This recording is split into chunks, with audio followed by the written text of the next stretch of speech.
Alright मेरे प्यारे दोस्तों, मैं हूँ हारिस सुल्तान और वही हुआ जो कल मैंने आपको बताया था हैरिट्स की न्यूज़ स्टोरी की बेस के ऊपर कि अमेरिका ने इसराइल को रोका हुआ था रफ़ा में जाने से। फिर इसराइल ने एक शातराना चाल चली और ईरान की सो कॉल्ड फेक कॉन्सुलेट के ऊपर हमला किया, जिसके अंदर आईआरजीसी के 7 टॉप के ऑफिशियल्स बैठे हुए थे और उनको फुड़का दिया। इज़राइल का मकसद ये था कि या तो ईरान हमला करे और हमला करेगा तो अमेरिका इसराइल के साथ आ जाएगा, या फिर अगर ईरान हमला नहीं करता तो फिर ठीक है, हमने इनके 7 बंदे फुड़का दिए। लेकिन हुआ वही जो होना चाहिए था। ईरान ने बदला लिया, 300 प्रोजेक्टाइल्स फेंके, ड्रोन्स फेंके, मिसाइल्स फेंके वगैरह-वगैरह, सारे के सारे 99% इंटरसेप्ट हो गए, एक बेस पे गिरे, कोई खातिर ख्वाह नुकसान नहीं हुआ। तो अमेरिका भी, जॉर्डन भी और सऊदी अरब भी सारे इसराइल के साथ मिल गए। तो ये तो एक पहली मास्टर स्ट्रोक थी। अब इसराइल के पास एक बार्गेनिंग चिप आ गई। वो ये कि भाई उसने मेरे पे हमला किया, अब या तो मुझे ईरान पे हमला करने दो या मुझे रफ़ा में जाने दो। याद रहे कि बाइडेन ने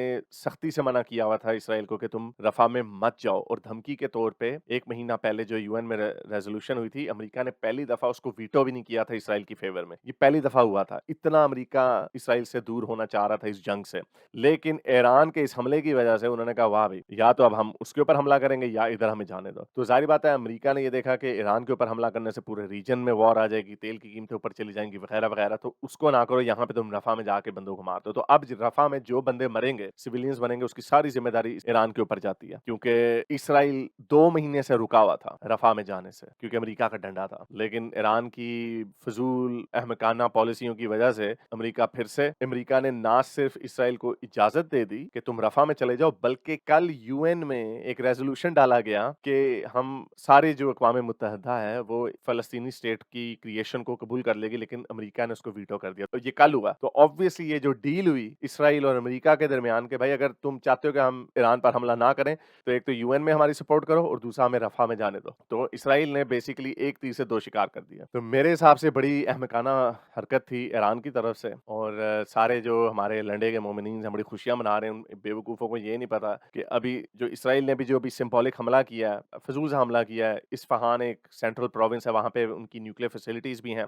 वहाँ पर उन्होंने ड्रोन से के साथ हमला किया, कोई ख़ास हम नुकसान नहीं हुआ ईरान को। ईरान ने इसकी तस्दीक भी कर दी है कि जो आपको धमाके सुनाई दिए हैं, वो इसलिए कि हमारा जो एयर डिफेंस सिस्टम है, वो एक्टिवेट हो गया था। तो ऑब्वियसली इसका मतलब इसराइल ने ऊपर से गुंगलों से मिट्टी झाड़ने के लिए एक छोटा-सा हमला कर भी दिया, अपनी नाक बचाने के लिए, वो हो भी गया। लेकिन जो बड़ी जीत है इसराइल की, वो ये कि अमेरिका फिर से ऑन बोर्ड हो गया है इसराइल की जो जंग है गज़ा के ऊपर। अब वो रफ़ा में भी जाएगा, यूएन में भी उसको वीटो उसके फ़ेवर में मिल गई, और उसने ईरान को भी ये पैगाम पहुँचा दिया कि भाई हम तुम्हारी न्यूक्लियर फैसिलिटीज़ तक भी आ सकते हैं, हम अभी आए नहीं हैं। तो उसके नतीजे में चूँकि एक लिमिटेड स्ट्राइक थी, ईरान ने भी कह दिया कि अब हम कोई हमला नहीं करेंगे आपके ऊपर, बस इतना ही काफ़ी है, तो जाओ भई मौज-मस्ती करो। तो बहरहाल ये एक अपडेट था, मैंने कहा आपके साथ शेयर कर दूँ, लेकिन बहुत ही अहमकाना हरकत की ईरान ने, और अब मेरे हिसाब से जितने भी लोग मरेंगे रफ़ा में, जो नहीं मरने चाहिए, लेकिन हमास को तो ख़त्म करना है।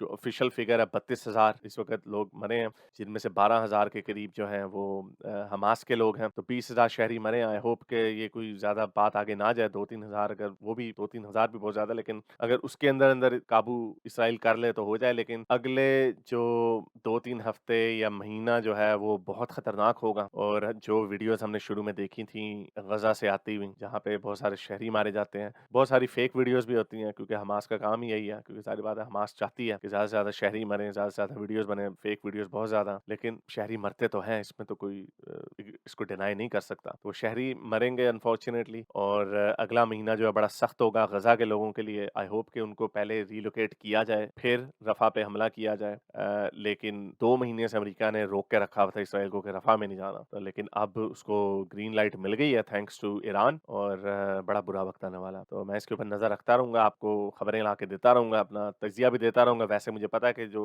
उर्दू की ऑडियंस है उसको कोई इतना ख़ास इंटरेस्ट नहीं है इसमें। कई लंडे के जो बने हुए हैं वोकीज़, कालियां शक्लां ते नीले बाल, वो वाले लोग ते वो लोग जो हैं वो कहते हैं कि जी ये इसराइल की साइड इसलिए है ताकि व्यूज़ बढ़ेंगे। मेरी जो इसराइल के ऊपर जो वीडियोज़ हैं उसके व्यूज़ देखे सबसे कम होते हैं। जो मोमिनों को पेलना हो, जो इंडिया-पाकिस्तान के मोमिनों को पेलना हो, उसके व्यूज़ ज़्यादा होते हैं। तो ये, लेकिन ऑब्वियसली इसका व्यूज़ से ताल्लुक नहीं है। नहीं है, ये एक बड़ा इंटरेस्टिंग टॉपिक है और ये बड़ा इसके ऊपर बात करना बड़ा ज़रूरी है क्योंकि at the core of this issue of Israel Palestine ये इश्यू जो है ये है ही मज़हब का। तो इसके ऊपर बात करना बड़ा ज़रूरी है। एनीवे उम्मीद करता हूँ आज की वीडियो आपको पसंद आई होगी। इसके साथ साथ लाइक करें, शेयर करें, नीचे कमेंट्स अपने ख्यालात का इज़हार ज़रूर करें। अब तक के लिए इतना ही, अगली वीडियो तक साइंस। अगर आपको मेरी ये वीडियो अच्छी लगी तो मेरे चैनल के मेंबर बनिए, पेट्रन बनिए या फिर आप मुझे बाय मी या कॉफ़ी में भी सपोर्ट कर सकते हैं।